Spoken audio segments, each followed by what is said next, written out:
We would be honored if you would join us.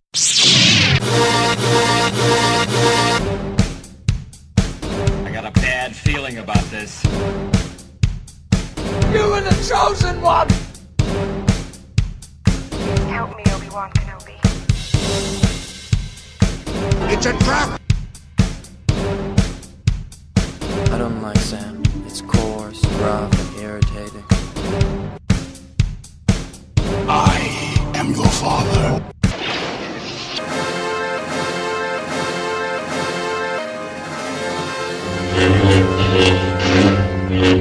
Hey now! You are listening to episode 90 of the Batman on Film podcast. BOF is the sponsor and proud member of the Batman Podcast Network. Check out all the shows at batmanpodcastnetwork.com. With me today is, well, before I introduce everybody, there's a silly troll that's lingering on the show right now. Bill, you just want to make yourself known and say hi to everybody real quick? Well, I just wanted to make sure that this show actually was produced and got on the air because I left it all up to Rick. You may be hearing it sometime, probably after Justice League. And for our listeners out there, this is what's funny. This is a special Star Wars episode that we're about to do. I don't know. Hey, Justin, Ryan, Yeah. how many Star Wars shows is this for us now? 6? 5? We Five have or the six? original 3, but We've no one done listens to 4, those. and this They is only listen 5. to the prequel ones. That's right, because the prequels are misunderstood and underrated. Oh, no, that's Anyway. just Rick that listens to those. No, Paul's here, and we're going to introduce our panel. We have a BOF contributor and then a first-time guest, so this is going to be a lot of fun. But anyway, so Bill doesn't quite have the knowledge and passion for Star Wars like we do. There's nothing wrong with that. He's a Batman guy, and you know, he's very myopic. And I have ultimate scoreboard because I am the only one here. Hey, especially with Rick. Ryan called this. 1977. Hey, Bill, just so you know, Ryan and I had a running bet that you would drop that on this. Dude, I'll be dropping That's a that badge on of honor. Star Wars podcast that we had.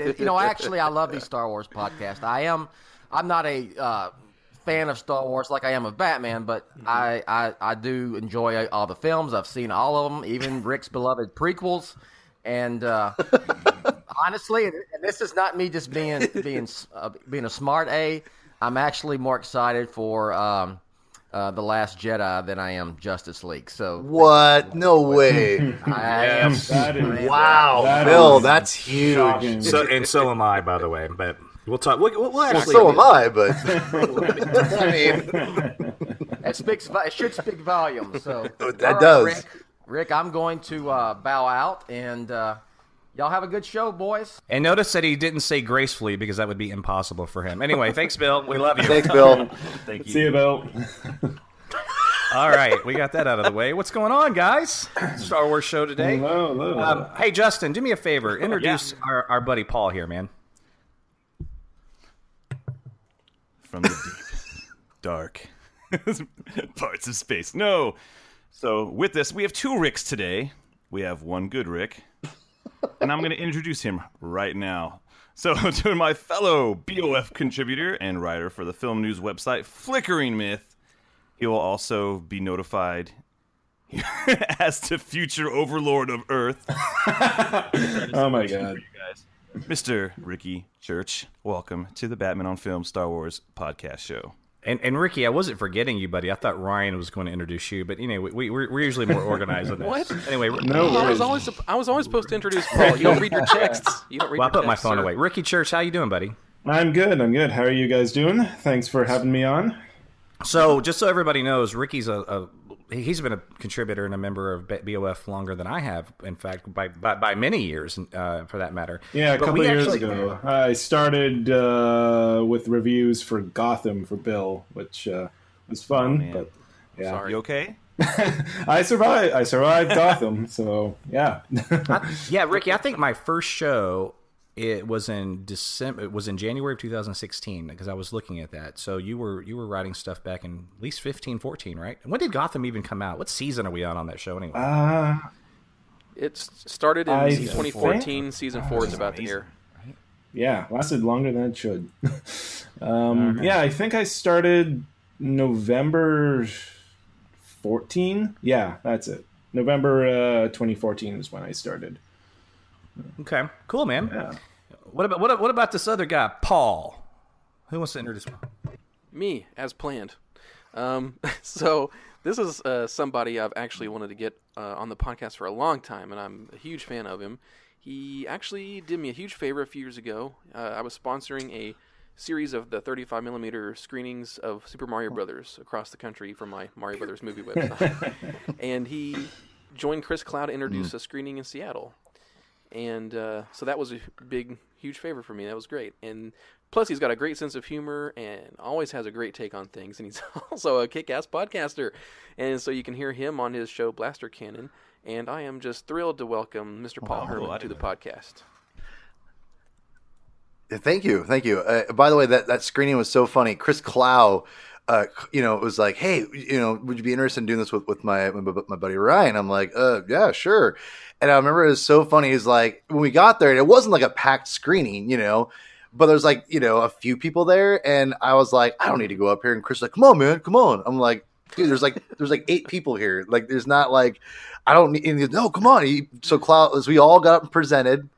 And it was very good. It was a lot of fun. Yeah. A lot of fun. So, yeah. That's awesome, Paul. And I'm a fan of Paul as well, and Ricky. So we're honored to have them on the show. This is going to be great fun.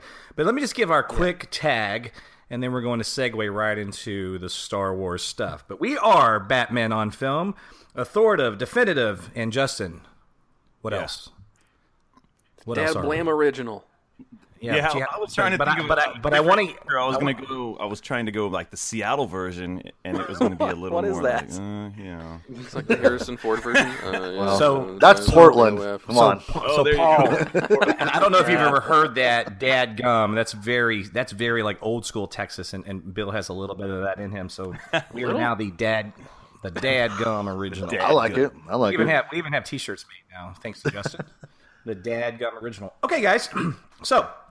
Let's talk a little Star Wars. All of our Star Wars shows that we've had so far, we've analyzed trailers, we've talked about the films that we love, and some misguided people that don't like the prequels. But this episode is a little different. There's not really anything to analyze. There's not new footage out for The Last Jedi just yet. We have talked about every film. We'll get a little recap from our guests on what films they like the best later in the show. But what I thought would be interesting, what we all agreed upon, is that there's a lot of like moving musical chairs going on right now in terms of directors in Lucasfilm. And just recently, and I'm going to maybe butcher his last name, so please somebody correct me on his proper pronunciation. But Lucasfilm announced that Colin Trevorrow, Yep. Is it Trevorrow? Yeah. Okay. Yep. He's no longer directing Episode 9. Okay, and I'm going to read the exact quote or press release, I should say, from Kathleen Kennedy, okay? J.J. Abrams, who launched a new... By the way, J.J.'s now the new director. J.J. Abrams, who launched a new era of Star Wars with The Force Awakens in 2015, is returning to complete the sequel trilogy as writer and director of Star Wars Episode 9.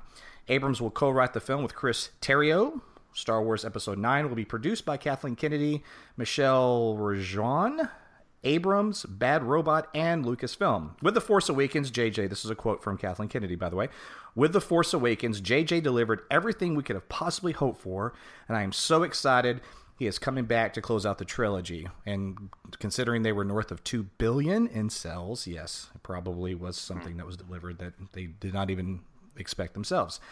But I just want to kind of get the initial thoughts on this decision to get rid of Colin and bring in JJ. So, Paul, let me start with you. What are your first just initial thoughts of JJ finishing out this trilogy? A lot of reservations. A lot.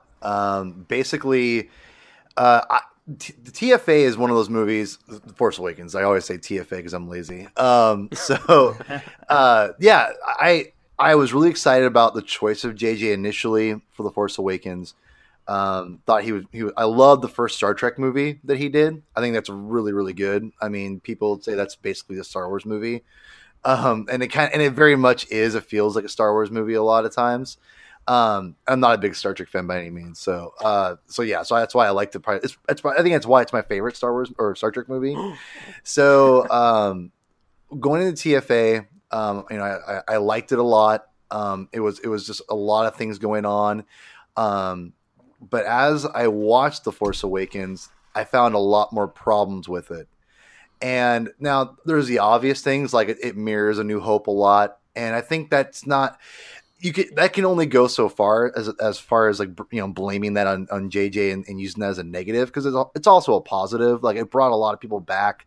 It kind of, he's even quoted to say you have to go backwards sometimes to go forwards, and which is, I think I totally know what he was getting at. I know, and again, that also has lies in the fact that he kind of doesn't like the prequels as much. He never says that, but you can pretty much tell that he doesn't say like good things about him ever. So it's like his silence is deafening. You know what I mean? So that being said, going in the movie, and seeing it like 7 times in the theater and then watching it a bunch after it came out, this is how right now, and I don't think it's ever going to change, but right now, The Force Awakens, I think the first 40 minutes are great. It's some of the best Star Wars ever. Yeah. And basically the first half, and then the second half, it just really starts to derail. And I think the story drags and it's a little too derivative. Yeah, I think once Han Solo gets introduced, I still like that. I don't mind the Rathtars. Everyone rips on them. I don't mind them. Yeah. It's really, to me, when they go to Maz's castle, they reintroduced Leia. The cutting, the story slows down in a exactly bad way. Yeah, and the shots of Carrie Fisher's up close face when her and Han are talking are really, really strange. And just the ending of the Starkiller base I think that was the biggest mistake they made. Yeah. They should have never made a Death Star, the trench run. So all those things considered, I just kind of felt like JJ was a real safe choice. I think he was the right choice, but I just have a lot of issues with it. So I'm like, okay, cool, we'll move on. We have Mariah Johnson, then we have Colin Trevorrow. And now that JJ's coming back, it's like, it's one of those things where I don't really know. I don't think he's a terrible choice. It's just not a very inspired choice. It's like, again, Kathleen Kennedy this movie made $2 billion, and they need someone that's going to make, end this thing the right way. So my initial thoughts are just, I didn't want him necessarily. And I'm trying to cope with that, but at the same time, it's not he would never been my first choice. Mm-hmm. Ricky Church, do you think that, piggybacking off what Paul just said, talking about being a safe choice, right? Do you think that some of this may have to do in terms of them choosing JJ to come back, knowing that The Last Jedi is going to take us for a trippy, wild ride, and as proud as they probably are of the project, they kind of want to bring it back full circle? Do you think there's anything to that theory? Maybe, yeah. Just from all the looks that we've gotten of The Last Jedi so far, it looks like a very different type of Star Wars movie. Yeah, it's supposed to have the least number of lights. It certainly doesn't look like a JJ. Yeah. And if you look at Rian Johnson's past work, with Looper or even his Breaking Bad episodes, he's not he doesn't film things in a kind of typical way, you could say most other Star Wars directors have done. So I think it is going to take us somewhere new, and then maybe they do just want to get people in seats for episode 9. Maybe they do just want to bring it back to more familiar territory that people know. And since JJ did kick off the new sequel trilogy, then I know, I guess who better than him under these circumstances to close it out. So yeah, and I have to say, I'm not entirely surprised that Trevorrow is out either. When I heard that bit of news, I was like, oh, yeah, not surprised. Yeah, especially after the Han Solo directors got canned.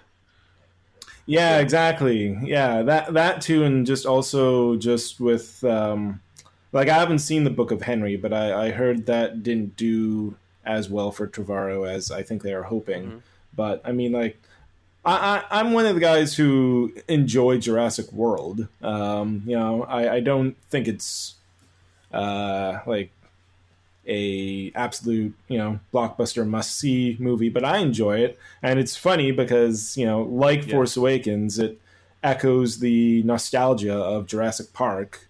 So I found that pretty interesting when they hired him. But I wasn't too surprised when he left, or was fired, I should say.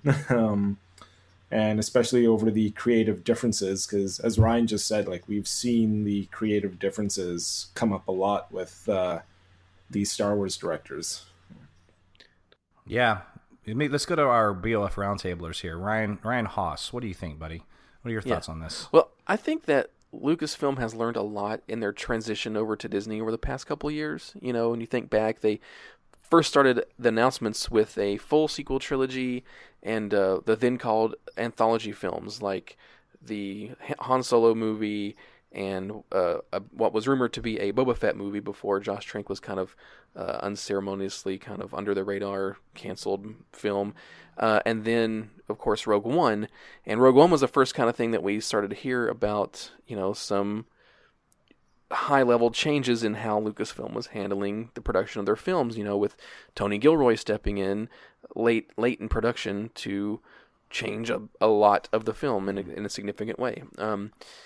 And so we've heard that, and then, of course, the Han Solo movie with the original directors getting fired and replaced with Ron Howard. I mean, that's huge stuff, and, to happen on 2 films in a row, and now a third with Colin Trevorrow leaving Episode 9 and J.J. Abrams coming in, it shows an overall shift in the Lucasfilm approach. They might have started out with let's get people in that have a vision and a voice to make a film, and it's clearly transitioning to more of a producer-driven system. A lot like Marvel has done, Marvel Studios, but that's not a bad model to emulate, really, but it's a shame that it's been so public to this point. And I think in the future, we're not going to hear many more Lucasfilm Star Wars movies announced until they know exactly what kind of creative team they're going to have. Well, and I think the days of them talking about these sort of independent, if you will, filmmakers coming in, I mean, you take Phil Lord and Chris Miller, for instance, and you go from those guys that are in their 20s, that are ambitious young filmmakers that are just on the cutting edge of filmmaking, and then all of a sudden they're gone and Ron Howard is there. Yeah. That dichotomy is very significant. Yeah. And just to go back to Episode 9 for a second, having JJ return is very interesting, because I never thought he would come back.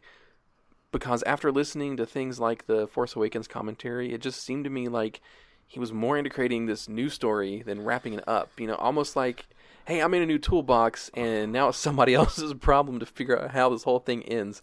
And his mystery box style of filmmaking isn't really like a one-to-one match with the end of a story in a trilogy like this. So I'm really curious to see how he'll handle it. Does he really want to do this, or did Lucasfilm just really want him back so they can make their date for this film? Although it's already been delayed from May 2019 to December, just like The Force Awakens was. So, but didn't the Deadline article that reported this say that Lucasfilm initially offered this Episode 9 directing job to Rian Johnson first? Yeah. That's never been confirmed outside of that. I don't know. I somehow doubt that's true, but we'll see. And we're talking about, and we'll talk more about this, but the Ron Howard Han Solo film. It's my personal opinion that this Han Solo endeavor is by far the riskiest thing they have done and probably will do. I agree. That's ballsy, man. Yeah. Yeah, Justin, what do you think? What are your thoughts on JJ? Yeah, I agree that it's like the safe choice, but it doesn't bug me. I started to think about the first time I saw that first trailer. It was I think it was the weekend the BVS teaser came out. There was like this big, like, they're both different. Yeah, and great timing. I just remember being so overwhelmed with joy and like excited and fun. I remember my kid at that time. I think he was I don't know if he was 5 or something like that. And we watched that trailer over and over and over on the couch. And it was so awesome in that part where Han and Chewie are like, we're home.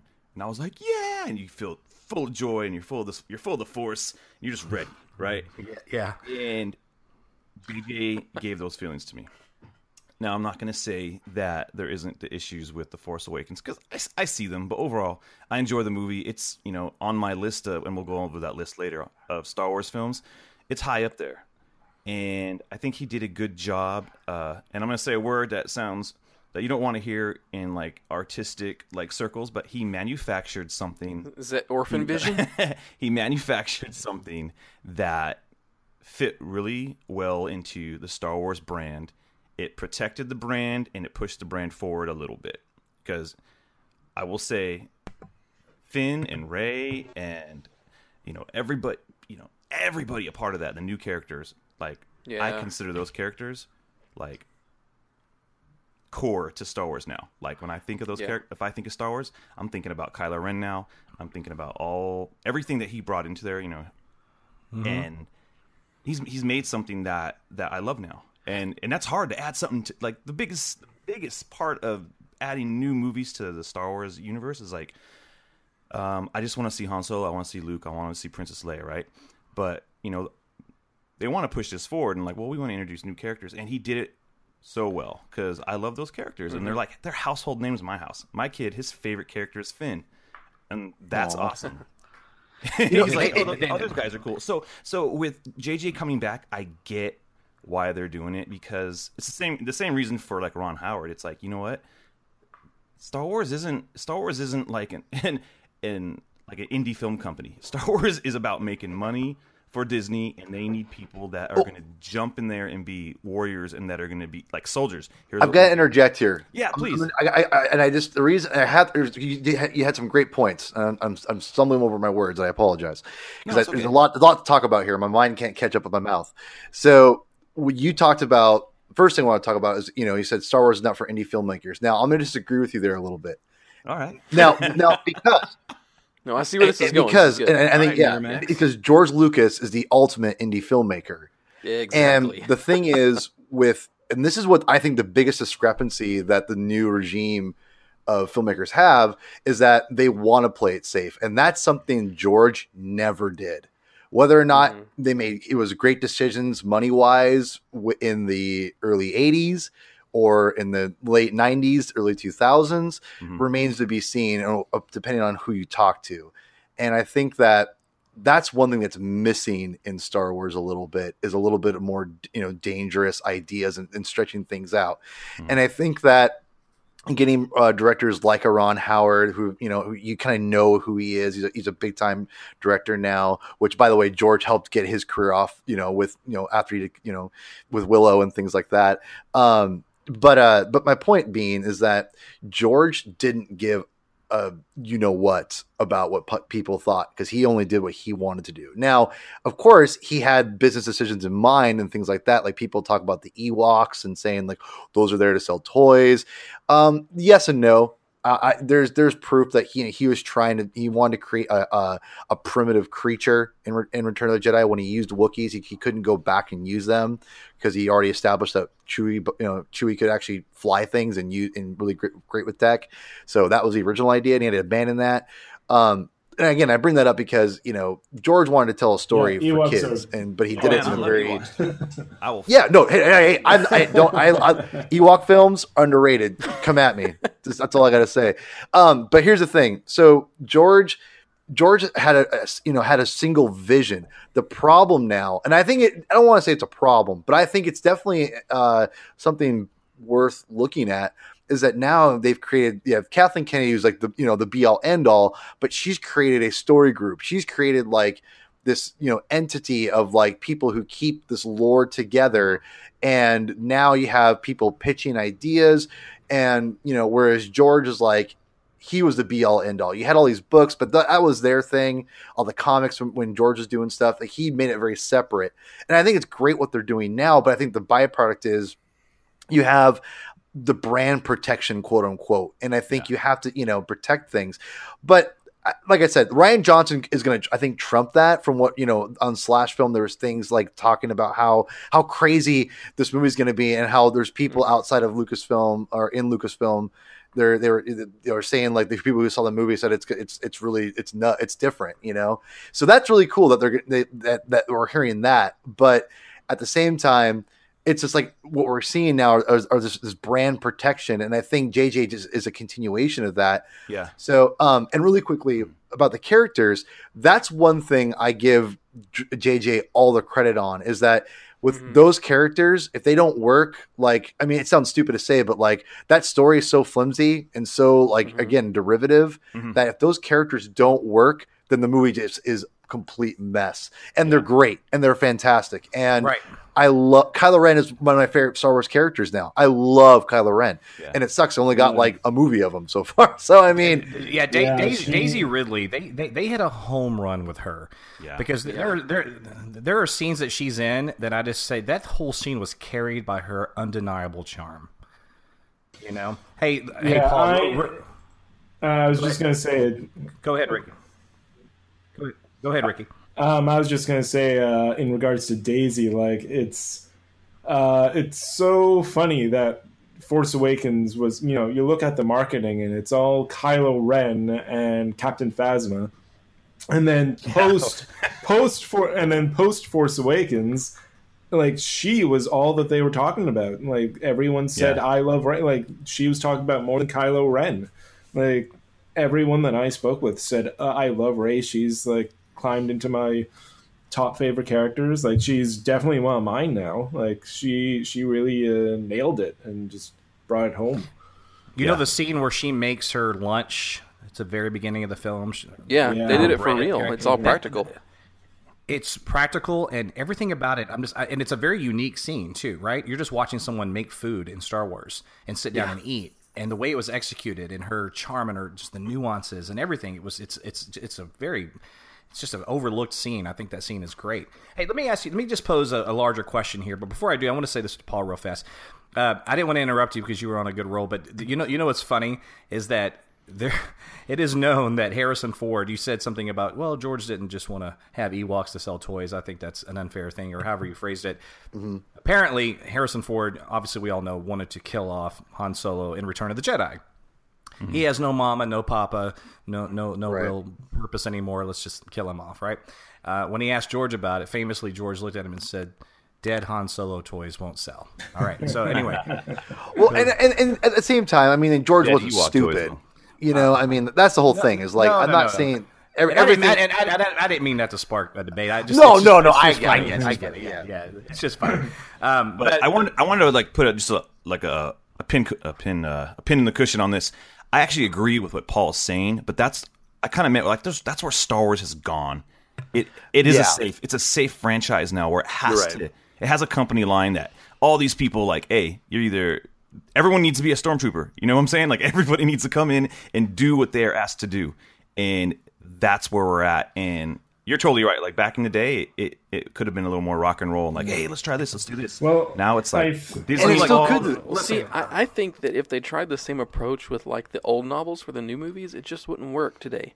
Because the same thing would happen. Like one singular person would do something, and then the next person could just take little bits and pieces and do whatever they wanted, and then eventually the entire canon it would be at risk, and what Star Wars means could get muddled across time. And I kind of think that's what this producer-driven story group is trying to do, is trying to mitigate that up front. Yeah. And that's just it. Kathleen Kennedy is getting a lot of heat right now online and everything. Does she have this together? And my personal opinion is yes. Yeah, exactly. She absolutely has this together. Are you kidding me? First of all, we're 2 for 2 in my opinion, okay? Secondly, I would push back on the safe thing a little bit because, even though there was a lot of nostalgia in Rogue One, I don't think that movie was safe. I think that movie... Yeah, no, that one took risks. Oh, for sure. Rogue One had big balls. I mean, first of all, you start off without even a crawl. Yeah, huge balls. But you start off without even you don't even have an opening crawl. You don't have John Williams doing the score. All right. Right. For people that have listened to our Justice League Joss Whedon stuff, we talk about Danny Elfman coming in and how that's a very significant thing. We've talked about that a million times, right?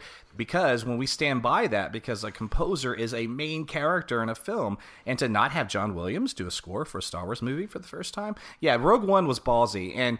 But can really to interrupt that though? I'd counter that because I love arguing, so I'm just going to counter that. the reason why it was ballsy is because they reshot almost half the movie. So I mean, like, let's be real here. I mean, so what? Because I mean, because we're embellishing. It wasn't safe. That's my point. It wasn't safe enough. Because we're embellishing in how the sausage is made. At the end of the day, that final product of a film was ballsy. No, hey, I'm going to say this: Rogue One is an amazing Star Wars film. I'm not arguing that one bit, but I'm just saying that it's hard for me to say that they're still there. I mean, again. With Last Jedi, what the buzz is that it's different, which is cool. I'm really excited to hear that. What also scares me, because that also means like Star Wars fans are going to eat each other afterwards because they all hate they're going to be divisive. What's new? They've been doing that since the late '90s with special editions. Right. So the special editions started that war, man. Right, but when you reshoot like a big chunk of the film because it didn't go like a certain quote unquote direction, and again, reshoots are reshoots. I mean, I know this is no different for you guys for Batman and with Justice League and Wonder Woman. When they hear the word reshoots, they're like, oh my god, but reshoots are normal, but when you reshoot over half the movie or almost half the movie, like and they got a different director to do it. I mean, that to me screams that it didn't go a certain way and that they did not like the direction, even though it wasn't there because it wasn't their exact direction. Again, like what Justin said, you have to be a stormtrooper. But how do we? Well, I mean, maybe what if the movie was just bad and they were trying to fix it? We don't. We know. don't. Well, what if the conversations were like this? You know what? This film right now is too safe. Because I tell you what, some of the stuff they reshot, they put in the most kick-ass Vader scene ever. Oh, yeah. That's true. That was But hold on. What again, I don't know if this is confirmed, but what was the original Darth Vader scene, remember? It was Darth Vader killing Jin and Cassian. I mean, that's pretty... Yes. I thought it was he killed Krennic. Wasn't it? No, I'm pretty sure maybe I'm wrong. I thought I read that it was Vader just basically murdering everyone at the very end. Like he comes down and murders like Jin. I could be wrong. I could be wrong. If I remember right, I think the original idea was he killed Krennic because Krennic escaped. So he somehow survived and then got off Scarif. And then Vader killed him, and the original idea with Jin and Cassian is that they escaped as well. If you watch the, because I remember reading that Vader was supposed to kill them because they make it to the at the very end of the beach. You see the plans attached to Jin on that behind the scenes sizzle reel. Yeah. And so I want to say like he like is on the beach with them after they get the plans off, and then he murders everybody. So I think that's one reason why they reshot it. I think something like that. I could be totally off. I apologize. But all I know, it's okay, man. That's something to look into. That's interesting. But all I know is this: I've never seen a scene in Star Wars where people were like literally begging for their lives. And it was 19. Not even young. Well, Jabba gets choked to death. It was 1980s like slasher film when the guys here, take this, open up, and you're going, oh my god, this is horrifying. Yeah, and I saw it a week and a half before it came out at a press screening, and that embargo was hard. I mean, I remember all I put on Twitter was like, I can't say much about this, but holy F-U-C-K, Vader, right? That's all I said. Yeah. Hey, Ricky, I want to pose this question because we could do this all day long, and it's a great conversation. But to kind of tie this up in terms of this particular director change, how much of Carrie Fisher's untimely passing had to do with all this? If she was still alive, would Colin still be directing the film? It's just speculation, I know, but I'm just kind of. What's your gut tell you? I think her passing probably has little to do with the director change. Like I don't know. That's what I feel. Whoa. Like I remember Rian Johnson has said that Episode 8 ties up Carrie's story, and that before he got fired, Trevorrow said that they would use Episode 9 to like honor Carrie Fisher and Leia. They would have like something to explain away why she wouldn't be there, obviously. But yeah, I think her passing has maybe little to do with why Trevorrow has gotten kicked off. Like It's probably is like just more creative differences, or like how he was on set, or not on set, of course, but like how he was with them and stuff. Just from based off the article that came out on Deadline or whenever it was reported, it sounds more like it had to do with his behavior or his ego or something, I guess, which wouldn't be necessarily surprising, I guess, because like after the success of Jurassic World and then being signed on to a Star Wars movie, like he probably maybe thought he could do anything. I don't know, but that. You know, film has always been to me, and just when I was a theater major, we would learn this and study this, that, you know, theater is an actor's medium, whatever, okay? And when it comes to film, it's a director's, and then it went from a director's medium to an editor's, right? And then it was sort of both. But I think what Kathleen Kennedy is putting on the map is like, let me tell you something about Star Wars. It's a producer's medium, MFers. All right? I'm calling the shots here. And and that's a Marvel way, too. Hey, elaborate on that. Is there a correlation there? Yeah. This is all under because Disney.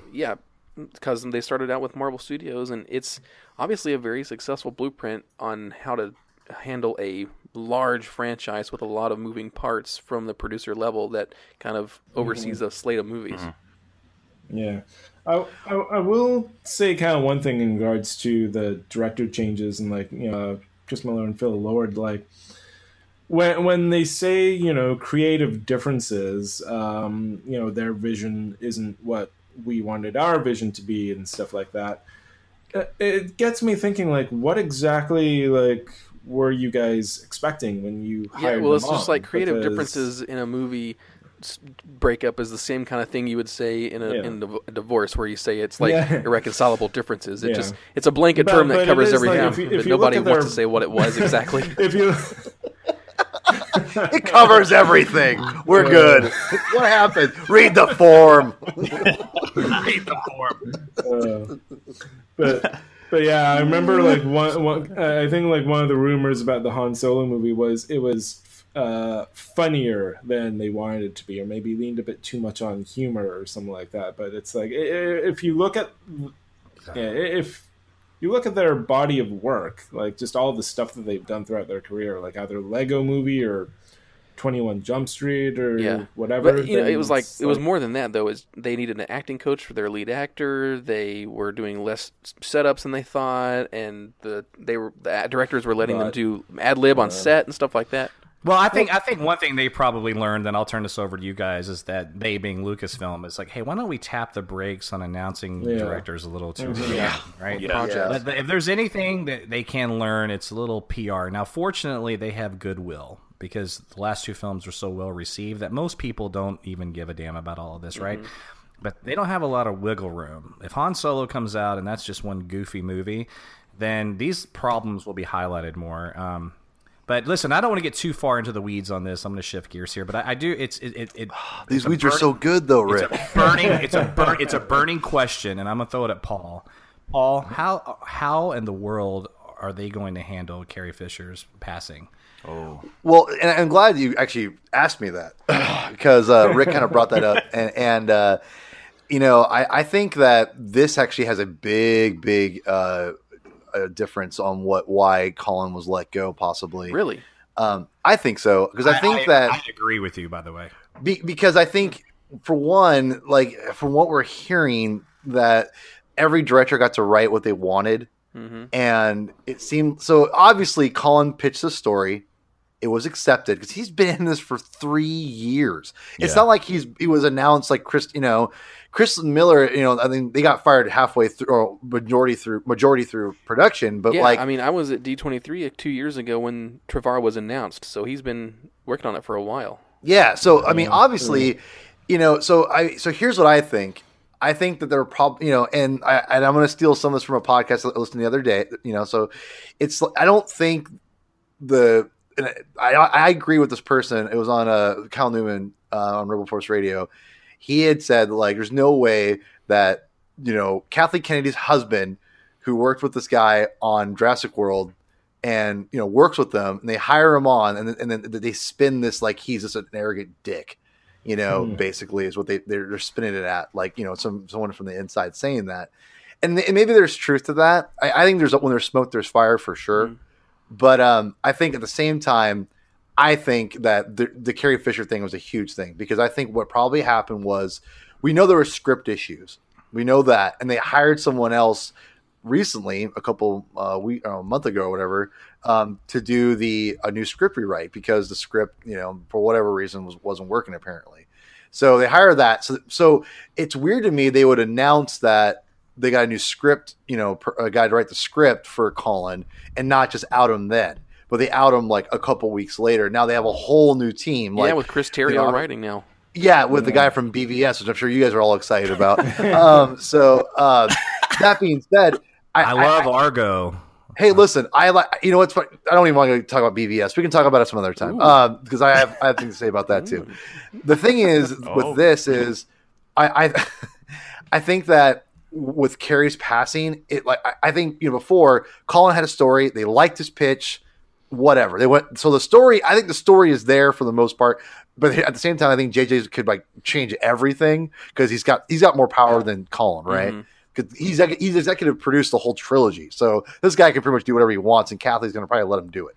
Yeah. But that being said, I think with Carrie, I think there was something that they're trying to figure out, and I think that's the deciding factor. I think that was the final nail in the coffin. I bet there was problems, like there is on any kind of project you do this big. There's going to be differences. There's going to be creative conflict, whatever. And I bet there was trust there, and maybe there were some issues with the script. And then when the Carrie thing happened, they were trying to figure it out. And then they said, okay, we got to get someone else to work on the script. We got your story. And then they finally said, you know what, we're just going to redo the whole thing, and said, see you later. Now, so I think. Yeah, I think that's what happened. Yeah, there's a lot to be said for that. Ryan, Justin, either one of you want to add anything to that? Yeah, actually. Oh yeah, I was just going to say I've actually had thoughts on how they are going to handle the Leia thing, and I don't know if it contributes to Colin being kicked off. I have no insight on any of that stuff, because as much as I am a fan, I don't put my ear so close to the ground on Star Wars stuff, just because I can't just be mutually invested into everything, So I just. For Leia, I was wondering how they would handle it. I know some people are like, recast it. It would be totally fine. It would actually honor. I'm like, CGI. Yeah. No. I almost feel I think Lucasfilm already made a statement that said they weren't. They already ruled that out too, didn't they? Yeah, I think they did. But what I think what if it opened? What if the film opens with Leia's funeral, and it's like this big deal? And I would hate that. You would hate that? Yeah, because the character's too important, and that's the thing. Is and this is something that I think a lot of the fans outside of the hardcore people like me and Rick here, and the Ricks, I should say, the Ricks. But the thing is, Leia's. I hate to say this, and I love Carrie Fisher. I was at Celebration when they did the memorial, and her daughter was there. It was really powerful, and I don't say that lightly. It was very powerful, and I got teary-eyed, not gonna lie. And then when John Williams, and then I'm there, and John Williams kind of surprises everyone, starts playing her first theme from A New Hope. It's like, oh god. So the thing is this, though, I hate to say it, but Leia's bigger than Carrie Fisher. I know Leia is Carrie Fisher, but Star Wars is forever, and Leia's forever. So I think, and you've already moved on from her, and in cartoons. Han Solo's not forever; he's already dead. But the thing is, no, he is, because now someone else is playing him. Touche. But that's my whole point. Is I think that you've already established that other people can play these characters, and not in Star Wars in general. I mean, look at Ewan McGregor and Alec Guinness. I mean, they are both Obi-Wan Kenobi to me. So I think if Leia, because remember, they've said. Let me interject real fast. But to be fair, though, there is a huge difference of people reacting to someone being replaced in the same time period versus a younger actor cast. Right, and I was just getting to that. 20 years younger. Okay, go ahead. Right. The reason I say that is because if the story served Leia to be the main focus in 9, which they have said, 9 is her film. That's been out there. then I think you have to serve the story. And this is where I think JJ and Mr. BVS, Martha, are going to come in and they're going to like maybe alter it. Who knows? But that's what I'm saying. Like if maybe she's that important to the story. Yeah, I think that if she was the important piece of that story, then you have to recast it. You have to keep it true to the story. And this is where I'm like, I think they're going to recast it. I don't think they're just going to kill her off. She's too important to the story to do that. But I think what they're going to do is they might recast her and then really undermine her as much as they can. Because I think with her connection with everything, there's no way you can just be like, see you later. And then like, cause there's gotta be an emotional resolve there at some point with Kylo, with everything like that. And it's rumored that there's a Han Solo funeral in The Last Jedi as well. I don't know if they show it or if it's just referenced or whatever, but that's there. And I don't know. Now we've seen Padme's funeral, which is one of the most beautiful shot scenes in any Star Wars film, I might add. But I don't know. I mean, 3 funerals sounds like an awful lot of funerals for a franchise. All right, so let's shift gears here, and I'm going to throw this at the BOF roundtablers. So, Ryan, I'm going to start with you on this because you and I agree that Kathleen Kennedy's a badass, right? Mm-hmm. And that she's doing her job, and she's 2 for 2. However, you have expressed concern to me off mic and everything that you're just hoping, and I don't want to put words in your mouth, that Lucasfilm doesn't get bogged down with things that are lacking creativity or lacking originality. Is that fair to say? Yeah. Okay, cool. All right, so let's talk about standalone films for a moment. Let's just start with the 800-pound gorilla in the room, which is Han Solo. Okay, then I want to talk about Obi-Wan Kenobi as well. We'll do that in kind of the same back-to-back here. Han Solo, what are your thoughts on that film? Is that something that you feel like will be fun, that should be made, that will serve its purpose? What are your thoughts on that film? Well, I'm really excited about the Obi-Wan movie. No, because it's going to... Oh. I think that sums it up right there. Freudian slip. I'm going to juxtapose these with you. Okay. Let's start with Han Solo because it's being filmed first. Okay, sure. Yeah. Sure. Well, I could take or leave the Han Solo movie, to be honest, just because it's... I don't really care about the origin. I don't want to see another origin movie. The one I really care about is Obi-Wan, like I was saying. But honestly, I didn't really take notice on the Han Solo thing until Ron Howard stepped in, to be honest. And because I'm like, oh, I like Ron Howard. He's a good director. I think he's going to be able to kind of inject some of the kinds of things that he picked up from Lucas, along the way, bring that kind of old school filmmaking back to this thing, and I think he's going to be able to pull it together and bring the performances and everything kind of closer to what the producer type vision is as well. And I just think he's going to be able to do the job and get it done and make something good. So, and then you start to think about it, and we're going to get to see Chewbacca again. We're going to get to see Han Solo again, which is cool. And the young Lando is going to be really interesting too, just because that's a character that you only get a couple of movies in the old trilogy. We haven't seen any of him in the sequel trilogy yet. So that's going to be kind of interesting to see what they do with him too. But, overall, it's one of those things where I think there's a lot of other movies that I would rather see them tackle, even from a prequel standpoint, Is Obi-Wan one of them? Oh yeah, of course it is. Okay, and you're excited for Obi-Wan? Yeah, I'm much more excited for Obi-Wan just because I think there's a lot that's left unsaid with that character, and I like how he bridges the gap between the prequel, normal, and sequel trilogies. I think there's a lot of reasons why they haven't made it yet, but I think it's going to be interesting. And at that point right there, I'm going to get to that because there is something to be said for why they haven't made this film yet. Yeah, I mean, it would be foolish for Lucasfilm to not get Ewan McGregor back, because even people that don't even like the prequels like him in the role. I mean, he is Obi-Wan, Yeah. And he said he wants to do it. He said that. Exactly. He's going to do it. Justin, don't you think Ewan McGregor's going to do this film? Oh yeah, it's kind of like we all know, just not even the worst kept secret. It's just like this tease. It's like it's going to happen. We just wait. Hold on. What is your excitement? they're probably, who knows? I mean, it might mean, and I think you've kind of hinted at this, Rick. Maybe he has either a voice role or as a Force Ghost role in one of these movies, and they don't want to like put the cart before the horse yet. You know, there might be a reason why they're holding off on that. So exactly. What is your excitement level, Justin, from Han Solo to Obi-Wan? Oh, you know what? I'm down for Han Solo movie. I really like Donald Glover. I'll go watch Donald Glover do anything. So I'm a big fan of him. So him being just side note, is he related to Danny Glover? No, but they actually had a really funny Twitter exchange about that. Oh, they did. Okay, if you follow them, I didn't know. Yeah, no, not at all. But he just him being a part makes me excited. Ron Howard coming on board, that's cool. I don't follow Star Wars for the directors. I want them to be great directors, but you don't.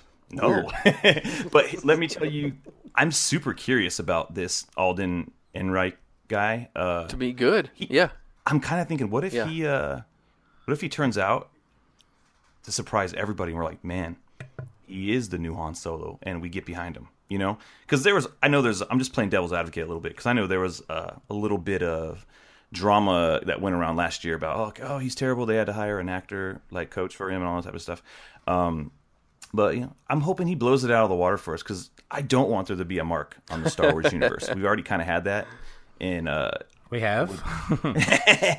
Hey, tread lightly, Justin. Tread lightly now. And I want this to be good. I'm more curious about Han Solo, but I'm excited for Obi-Wan. Man, cool. Because I feel like the Obi-Wan movie could be, you know, like Rogue One. It could bridge the gaps and tell us a really awesome story and just bring Ewan McGregor back, you know? That's what everyone wants to see. I think that's one of the things that Star Wars fans are like, man, of everything from the prequels, we love, you know, Ewan McGregor as Obi-Wan. He was strong, and every time he was on, it was a good thing. So, yeah, I'm excited for that. Yeah, cool, man. Me too. Ricky Church, let me ask you a question. And feel free to answer the same questions I just asked those two guys as well. But I wanted you to answer something specifically, if you will. There's some complaints among Star Wars fans that Star Wars is limiting itself in terms of canon, and there's all these great stories that can be told, an expanded universe and new characters, and they feel like, man, why are we doing a Han Solo film? Now we're talking about an Obi-Wan film. Now we're talking about maybe a Boba Fett, a Yoda, and there's some validity to some of those complaints. I don't care for a Boba Fett film or a Yoda film personally, but here's my question: Is that a legitimate complaint, just taking Han Solo and Obi-Wan in consideration? And if it is or isn't it fair to say that they could also expand the universe by virtue of those films as well? What do you think? Yeah, I agree with your last point, though, that they can expand, that these standalone movies can just expand the universe through like the new characters that they'd introduce through Han Solo and Obi-Wan and stuff. In regards to the like further of the question, I don't think Lucasfilm is limiting their canon. Like, yeah, it might be nice to, you know, get like, say, an Old Republic movie or something like that somewhere down the line, or just introduce a whole new set of characters and new setting, like maybe not even focus on like the rebellion versus the Empire for a movie or anything like that. But I don't think they're really limiting themselves with the canon, because if you look at, something like Star Wars Rebels, like that's been a pretty good bridge between like the prequels and the original trilogy, with all the characters. Like, you have a whole new set of characters in that show, but then you have regular appearances from original trilogy characters, like Billy D. Williams came back for Lando for a couple episodes in that show. You had someone guest star as Leia, and then you actually got James Earl Jones as Darth Vader for a few episodes. So I don't think they're really limiting themselves with the canon.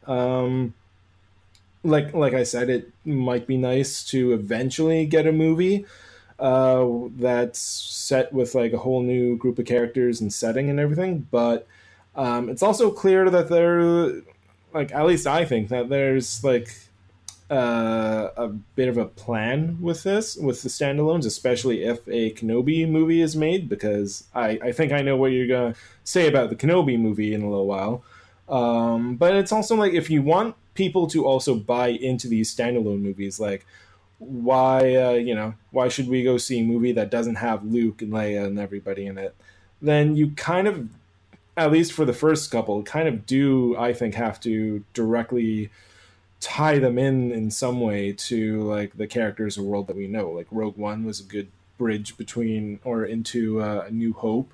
I'm not entirely like fully invested in a Han Solo movie. I'll go see it because it's Star Wars. But now that Ron Howard's on board, and I've always liked Donald Glover as Lando. I think he's going to be pretty great. But yeah, it's, if you want to draw these new audiences into like a standalone movie, then I think it's kind of a good idea to, with the first couple, tie them somehow into the characters that we know and love already. And you talk about they could do a film in the Old Republic. I think that's great. They could even do something that's, dare I say, recent. And the opening thing says something like 3 weeks ago in a galaxy far, far away. I don't know, something that's. I'm trying to be funny here, but seriously, something that's set more in the quote unquote future.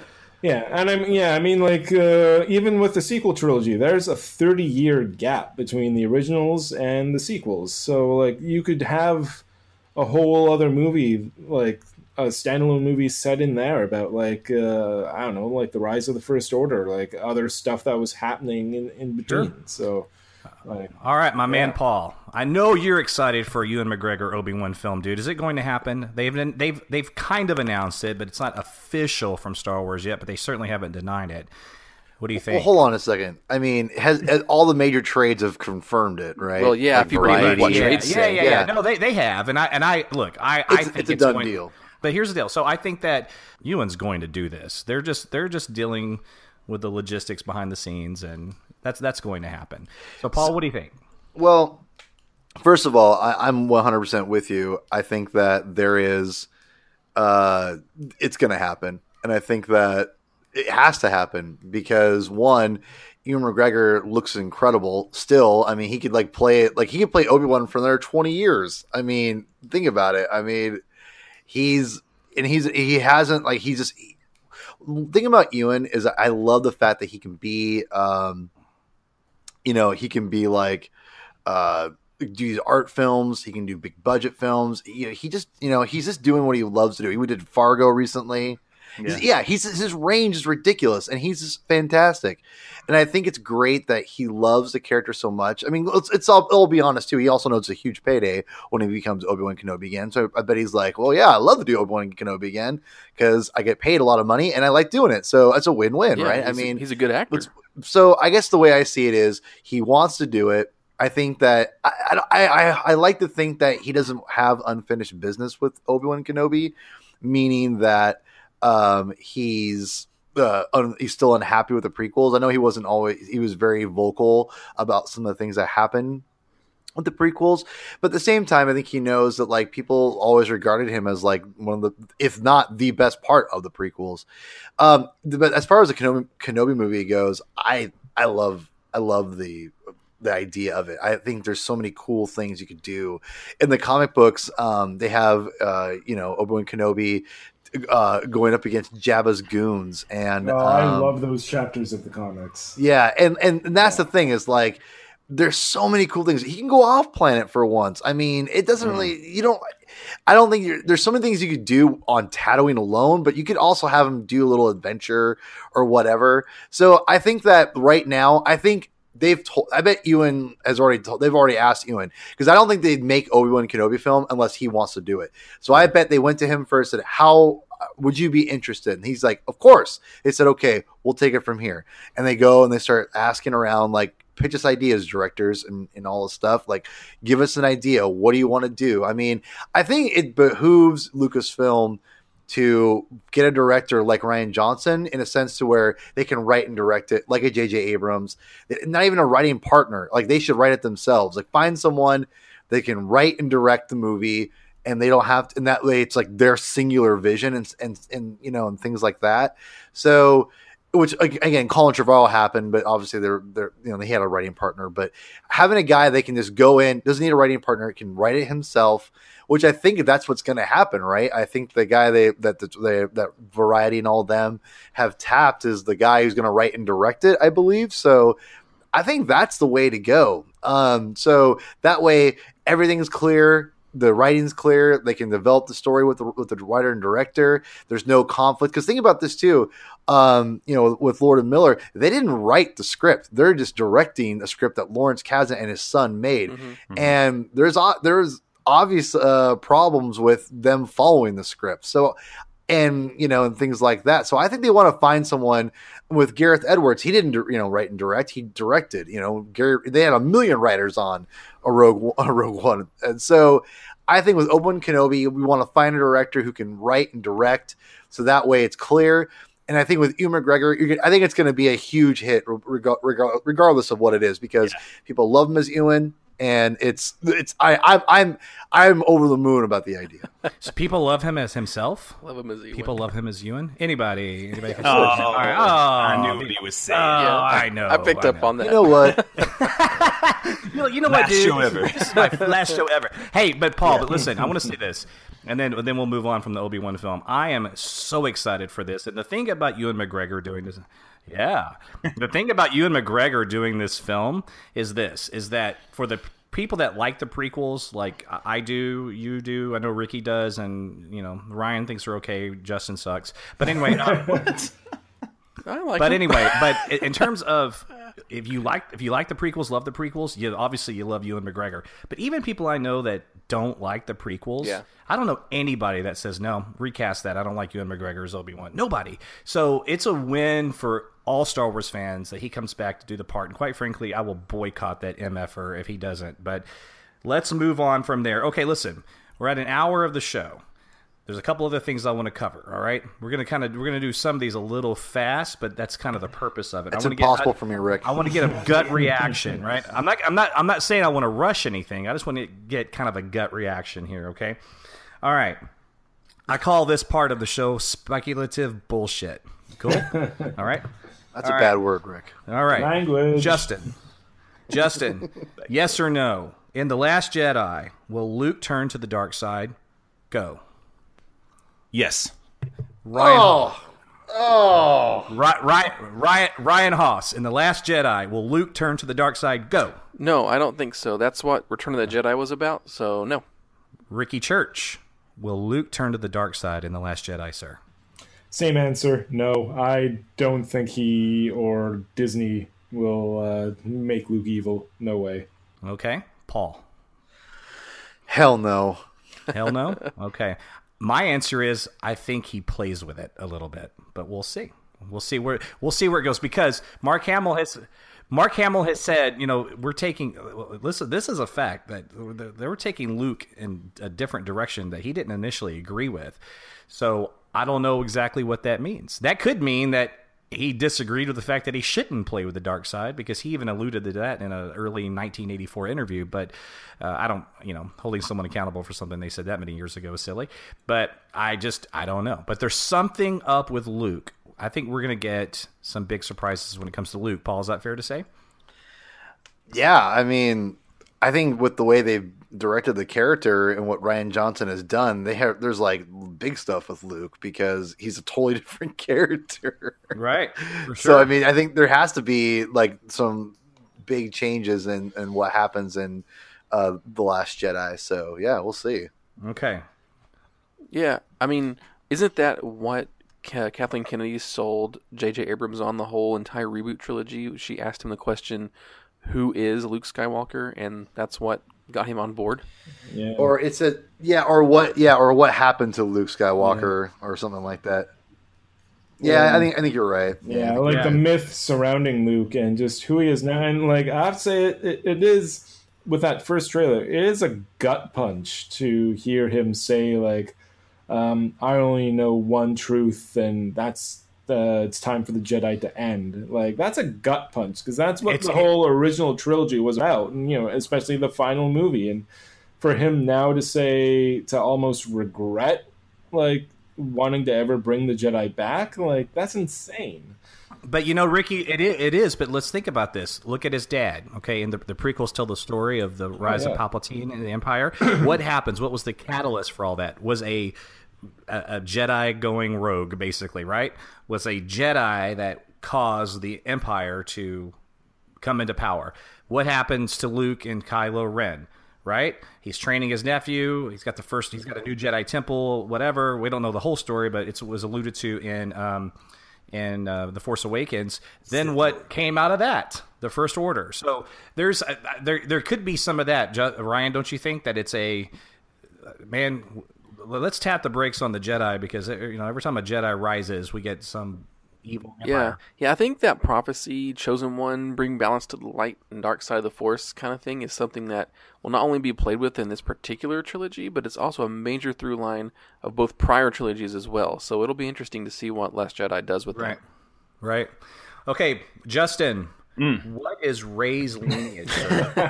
Oh man, who are Rey's parents? I'm so looking forward to Paul's answer for this. Who are Rey's parents or grandparents or however you want to? Oh gosh, I hear unpopular answer. I don't care. It does not. That's not unpopular. That's actually becoming the more norm. It doesn't matter. It really doesn't matter because I want Rey to exist as Rey. And whoever her family is, I mean, that's cool. I mean, if she's a Skywalker, great. If she's, a Kenobi, great. If she's freaking, Londo's love child, great. I don't care. Londo's love child. You just call him Londo? Londo? Who's Londo? Is he? Londo's his uncle? Oh, I know who Londo is. He's best friends with Han Solo. That's what plants crave. Han Solo is that's actually Justin's name on this podcast. I know our listeners can't see the screen here. Our names. Go ahead. Yeah, I just don't care. You don't care. You don't care about plot lines or anything like that. I get it. I trust that. And to be honest, I trust that they have it all thought out. And when we figure it out, if they even release it and reveal that we'll be like, oh, okay, that's cool. Like, well, it's Star Wars. No, people will be upset, but yeah. Well, here's my take on it. I think it'd be very foolish for Rey not to be a Skywalker. I want her to be, but they can take any route they want to reach that conclusion, if that makes sense. Oh, okay. Interesting. Okay. Ricky Church, go. What's her lineage? I've been humming and hawing over it ever since Force Awakens. Like, I kind of think or want her to be a Skywalker, or even better, maybe even be somehow distantly related to Kenobi.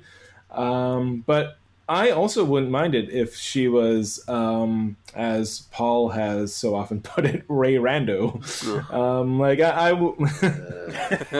I wouldn't mind if she is just a new character, because kind of like what Justin was saying. It would be nice to see her not exist as Rey Skywalker, but just as Rey, just as her own character and everything.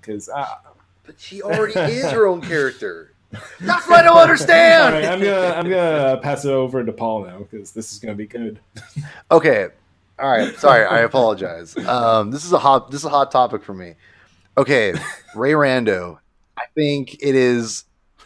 First of all, it's weird. It'd be different if they've kind of set it up and just told us that she was a rando. And I say rando meaning there's literally no affiliation. They just outright said it, and they haven't, right? And everyone speculated who is she? Blah blah blah blah. All this stuff. And the thing is, if they would outwardly have told us that she's not, right? And they maybe they have. I don't know. This for me, it's not clear, right?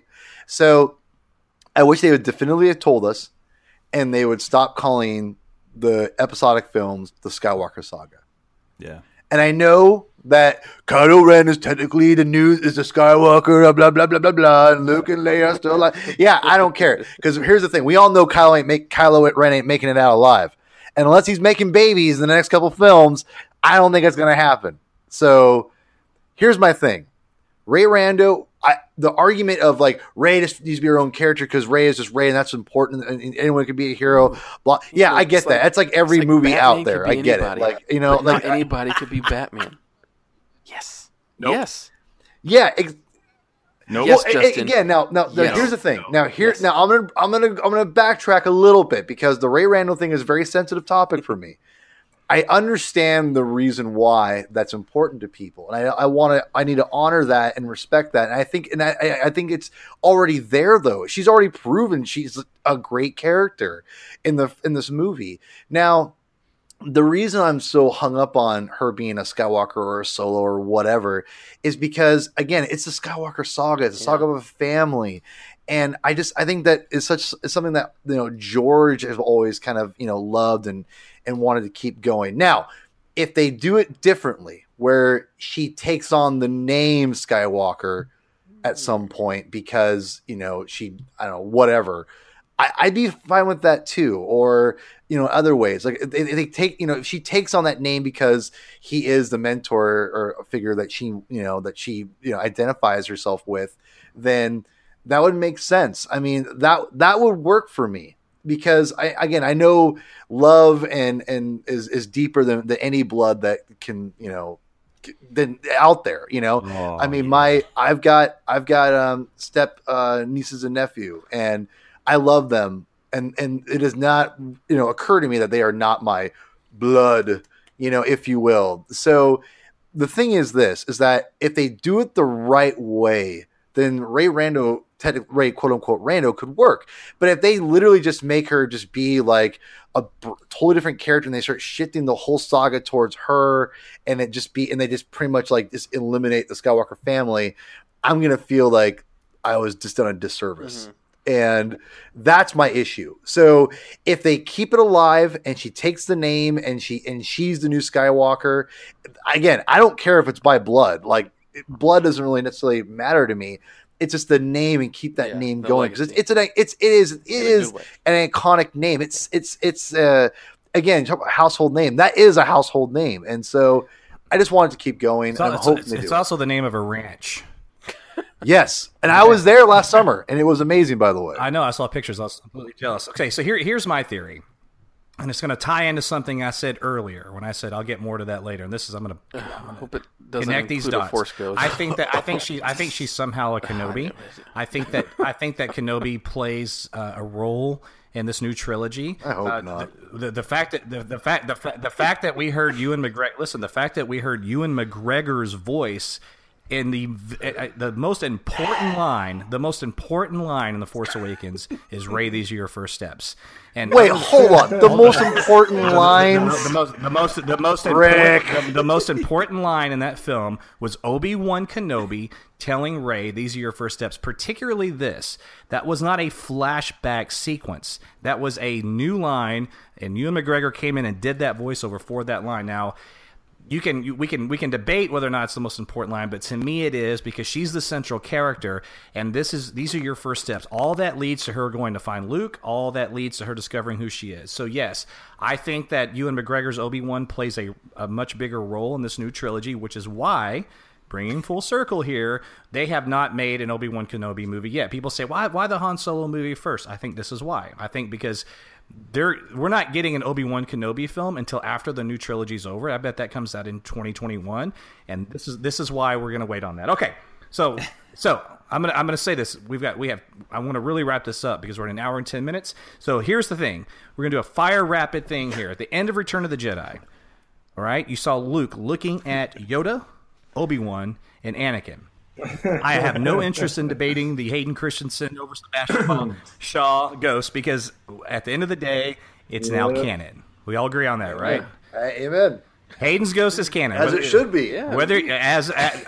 You and I could talk for 3 hours on a podcast on why that's a good idea. Force Ghost I agree. Podcast. Absolutely. I do it too. And Paul Surley from what's his site? Joblo? Always Paul Surley from Joblo. What? Joblo.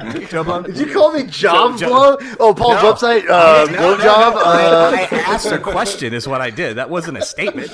Okay. I follow him. I'm a fan of him. I see that logo pop up and I just dismiss it. Oh, all right.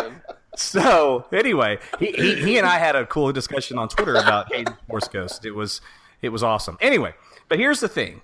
They're there, right? It is not just canon. It's like, to me, it's continuity. Why why would they not interact with Luke ever again? Why would we not see that? That would be weird. So, Justin, are we going to see Force Ghost in this new trilogy, whether it's this episode or episode 9? Yeah, sure. Okay. again, it's like, oh, we're gonna see Force Ghosts. Now it's Hayden Christensen. Now let me just jump on this real quick. I actually think it would be super cool if Hayden Christensen was a Force Ghost, because I'm all about like a little bit of redemption, not just for the character, but for him as I feel like he gets, all kidding and ribbing aside, he gets a lot of negative. Well, he was at Celebration this year, and people loved him. Yeah, that was very good. He did. And I was very as he deserves. I was very happy to see that. I love him in Revenge of the Sith anyway. But anyway, go ahead, Justin. Yeah, no. So there you go. I just for that sake of like for him to feel the love, for the love to be given back to him from Star Wars fans, I think bring him on. You make him a Force Ghost, and there we go. Move on. What about Yoda? Yes. Yep. All right, Ryan. You should do like Yoda dialogue in your Bane voice, but we'll have a podcast on that. Oh Lord! All right, First, Ryan. Your spirit and your body will break as well. Nice. Are we getting Force Ghost in the new trilogy, Ryan? Well, when you think about Star Wars things that are in Star Wars movies, you have Jedi, you have Sith, you have lightsabers, you have Death Stars, you have Wookiees and scoundrels and blasters and stuff, and you have Force Ghosts. They're just part of the things that exist in the world, and they've existed in a lot of the other movies. So yeah, we'll have them in this. You're right, because it's not just that last scene in Jedi I was talking about. I mean, Obi-Wan in Empire is all Force Ghost, man. That's all he does. Yeah, and New Hope, too. Yeah. You're right, just by voiceover. Thank you. That's correct. I didn't even think there's about also that. a story about what happened to Obi-Wan after he died in an upcoming novel. Forward to that. Yeah. And hey, maybe Don't spoil it for me. And maybe we just get voiceover Hayden or whatever. I'll take it. Yeah, it's classy. It still makes sense. Yeah, I'll take. I'd rather physically see him, and as far as Ewan McGregor being dressed up as an old man, that maybe not, but anyway. All right, so Ricky Church, are we getting Force Ghost?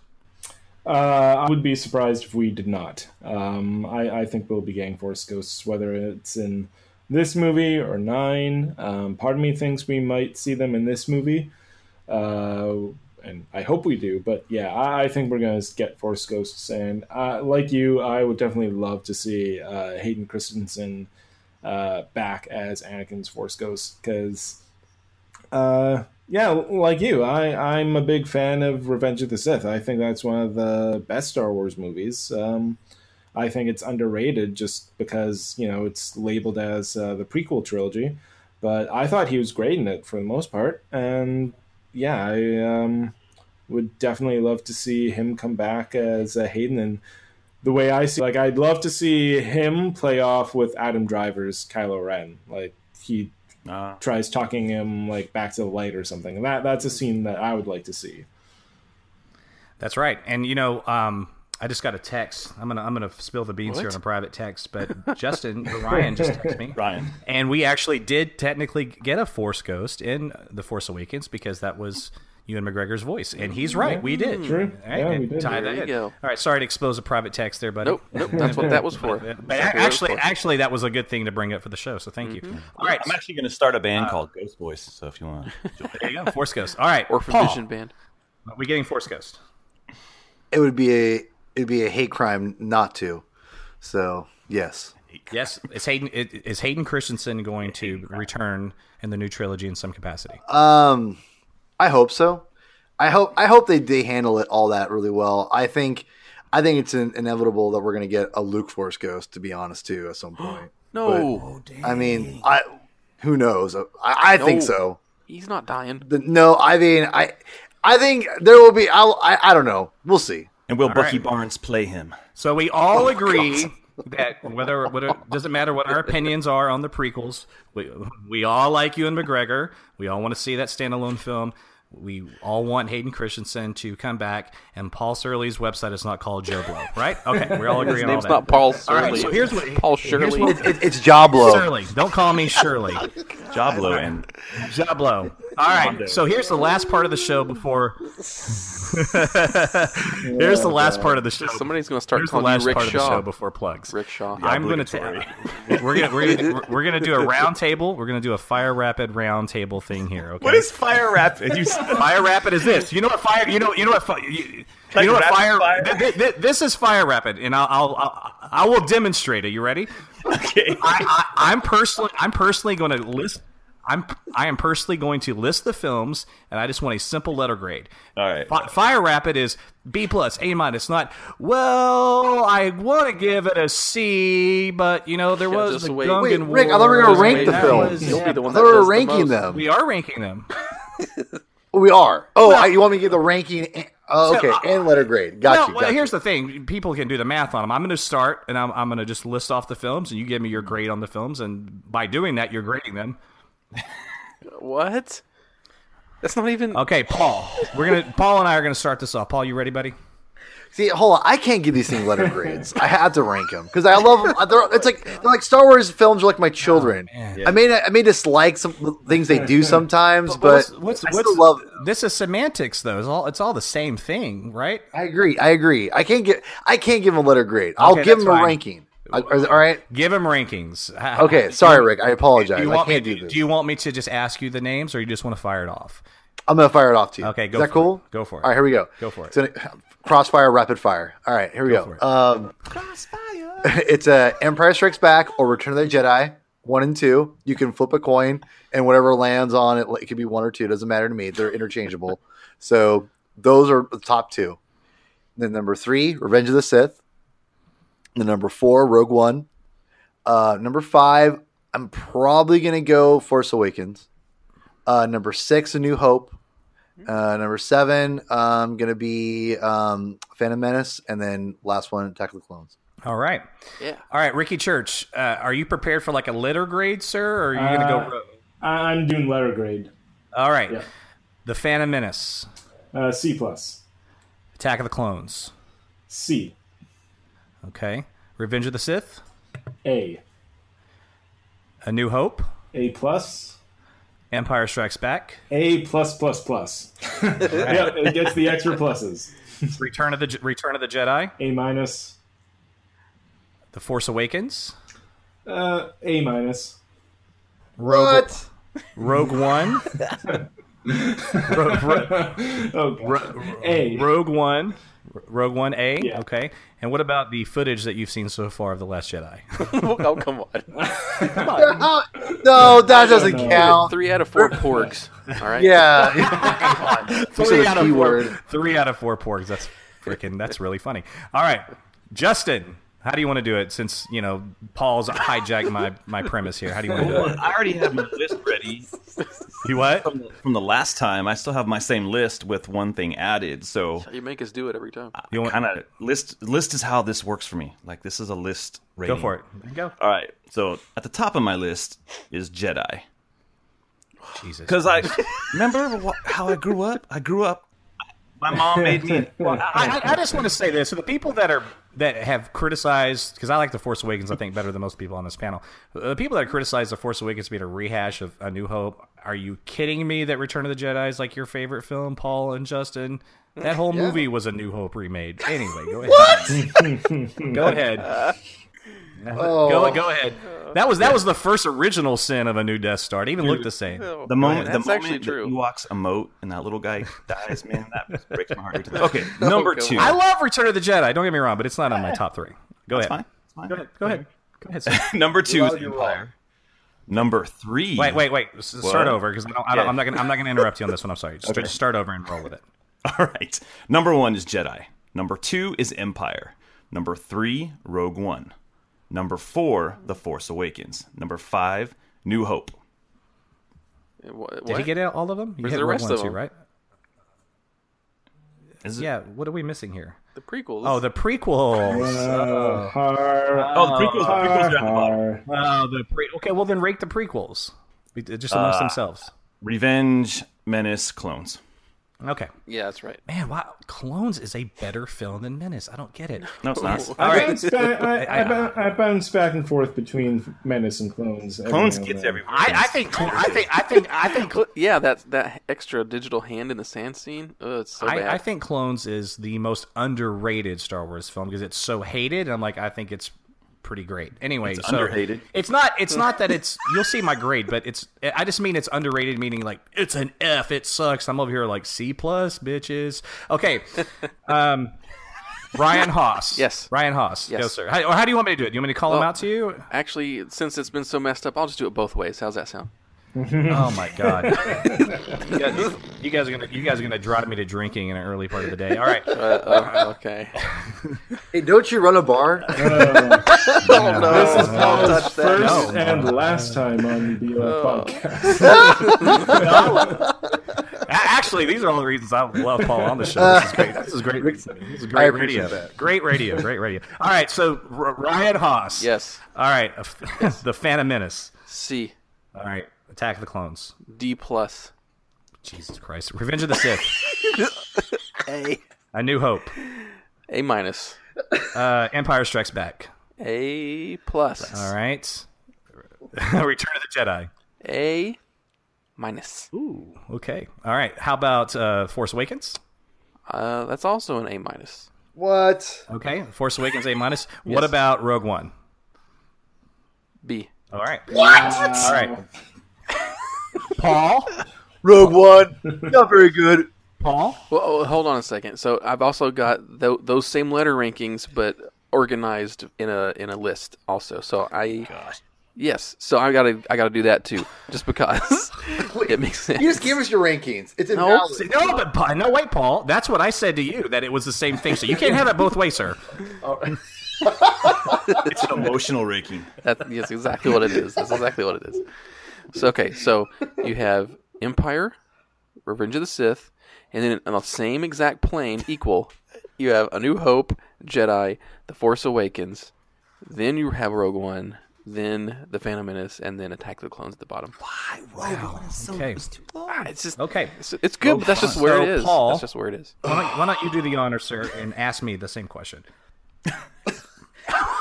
Will you just give me a ranking of the Star Wars films, please, Rick?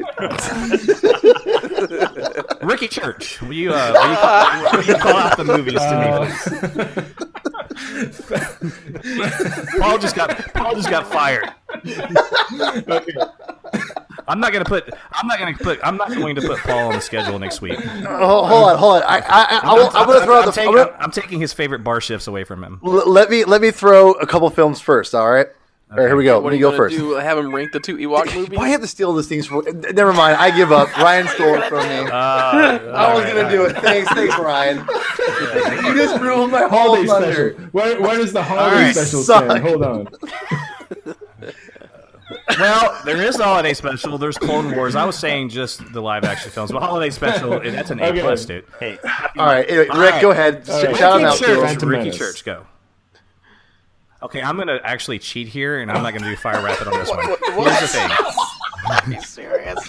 This was your game. Well, you know what? You guys went rogue. I'm going rogue. You're making the rules too. I let you guys break my rules, so I'm breaking. All right, here. I want to say this about it's the only one I'll elaborate on. I promise. Okay. The Phantom Menace, I'm going to give a C+. If Anakin would have been Hayden as a teenager and all the fart jokes were gone, it would be an easy B+. Okay, You can't rate it because, like that. because it It's has not the the movie best you like. lightsaber Thanks, battle. Ryan. There's so many great things in that film, but little boy Anakin was ridiculous, and those fart jokes are atrocious. That is. George Lucas should not have ever done that. Okay, so but I'm gonna give it a C+ for a lot of redeeming qualities, and then after that, I'll just give my letter grade. Go. Yeah, Attack of the Clones. B-. Revenge of the Sith. A-. A-. A New Hope. A. All right, let me back up on Revenge of the Sith. Let me back up. Well, hold on. I'm gonna give Revenge of the Sith is an A. It's an A. You just said it was an A-. I know. Look, the part of the film where he becomes Vader says, "Yeah, I'll go kill everybody now." That scene is weak. and that should have been done better, and that drags the film down a little bit because that's a pivotal moment in that movie. But I can't live without her. But it's flawless outside of that, and I will even defend Vader's no at the end. Damn it! I'll defend that too. Absolutely. All right. Sorry. He just got his voice. Yeah. He just found out he killed his wife. That's my theory on it, is that he's letting out a blood-curdling scream, and it's just the voice box interpreting that as no. That's right. Yeah. Okay. I don't like that. Ricky Church. Anyway. Ricky Church, do me a favor. Let's start over. Box. And I'm not. Wait, start over. No, hold on. Listen, I don't want any interruptions. I'm not going to say anything. I'm just going to give my letter grade. I'm going to mute myself. All right. Phantom Menace. B+. Attack of the Clones. B-. Revenge of the Sith. Wait, hold on. Actually, hold on a second. You just gave the Phantom Menace a C+. A. I'm so confused. A New Hope. A. Empire Strikes Back.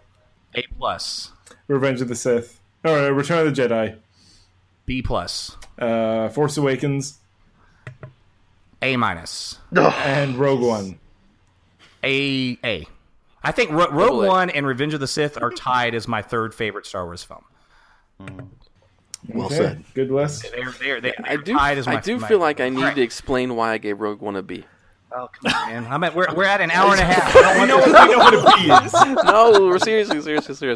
So, I love the movie, but if you take that Vader scene out, it drops from an A to a B. Like, it just highlights to me some of the story structure issues that make it not quite an A overall. Okay, whatever, dude. Stop that. Stop.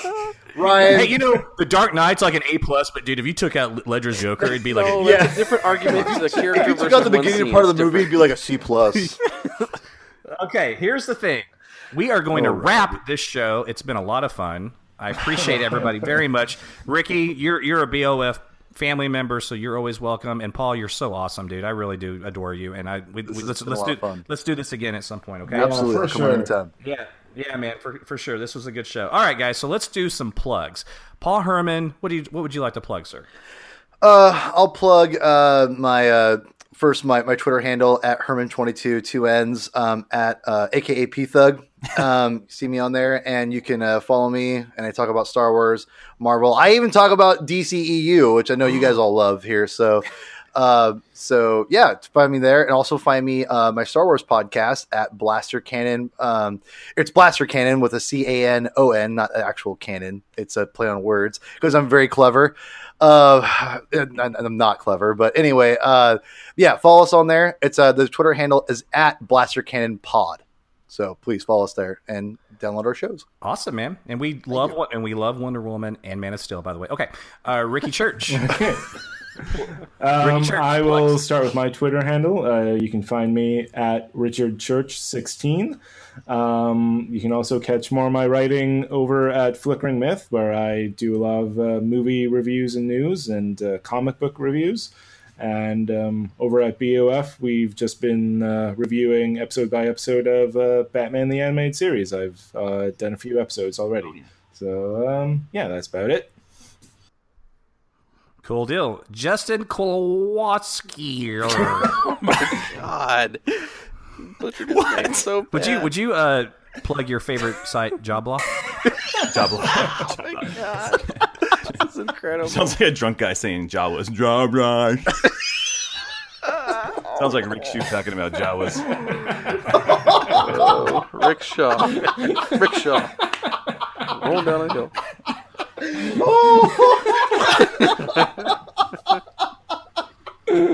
Oh my God. Okay. Jawas is actually my porn name. Anyway. Oh no. Not this again. All right. Justin, sir, please plug away.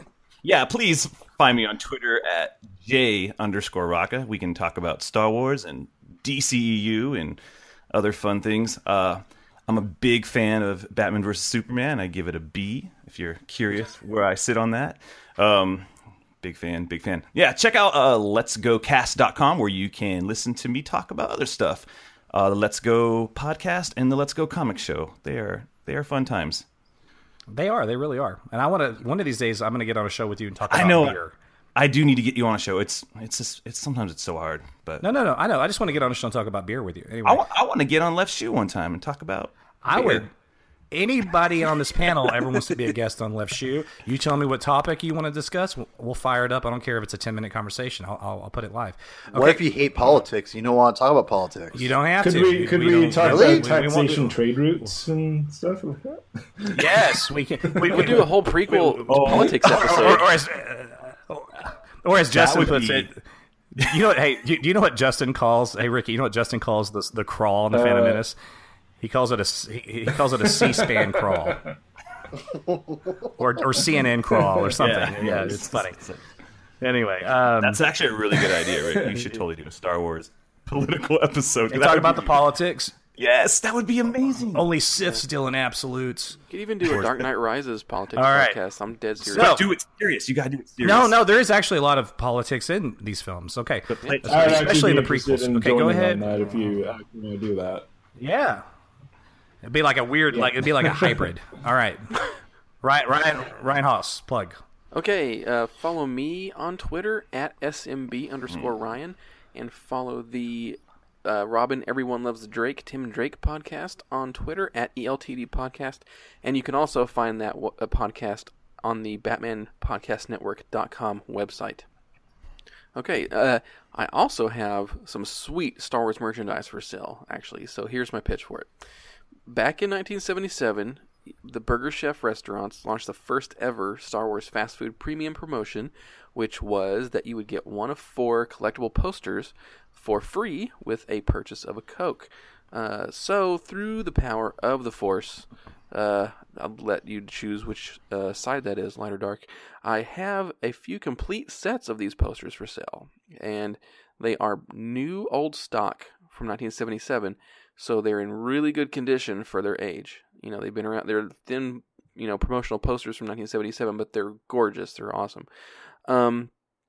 So they are 18 by 24 inches, and they are posters of painted artwork by Del Nichols of Luke Skywalker is one poster. The next one is C-3PO and R2-D2. And the next one is Darth Vader, and the last one is Chewbacca and Han Solo. So if you are interested, look at my Twitter feed at SMB_Ryan for a picture of what they look like as a framed set. And if you are interested in buying a set of the posters, just the posters, with shipping included for free, PayPal $40 to me at ryan.haas@mailcity.com, which is mailcity.com. And just put a note on it that you are doing that for a set of Star Wars posters, and you will get a set of super collectible from 1977 awesome looking Star Wars posters. So awesome, man.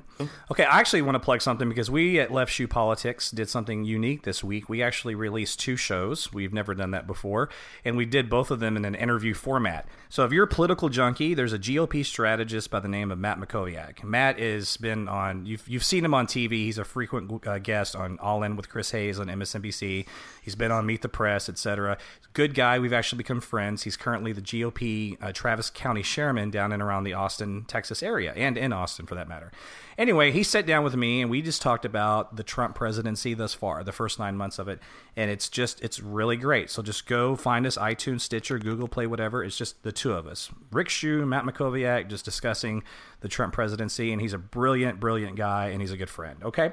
Also, my partners on Left Shoe, Jeremy Grokley and Michael Malloy, sat down with a congressional candidate out of Missouri by the name of Kelly Dunaway, and they had a great conversation as well about the Trump presidency, about her campaign. That's also a very, very interesting show, and I'm proud of those guys for doing that. So please support both of those episodes. If you're into politics, if you're not, don't worry, Batman on Film. This is not reflecting on us at all. It's a separate thing with me. All right.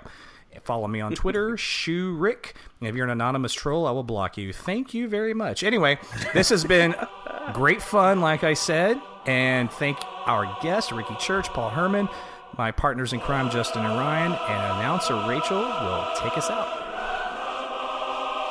Hey now, you've been listening to the Batman on Film podcast, a proud member and the sponsor of the Batman Podcast Network, batmanpodcastnetwork.com. You can listen to the BOF podcast on iTunes, YouTube, Stitcher, Google Play Music, iHeartRadio, Spreaker, TuneIn, and wherever good podcasts like this one can be found. Want to advertise on the BOF podcast? Go to advertisecast.com/the Batman on Film Con podcast. Follow Jet on Twitter at Batman on Film and on BOF's Facebook fan page at facebook.com/jet.batmanonfilm. Email Jet via jet@batman-on-film.com. Follow Rick on Twitter at ShewRick and on Facebook at facebook.com/BOF-Shew. For Jet, Rick, Justin, and Ryan, I'm announcer Rachel. Thanks for listening.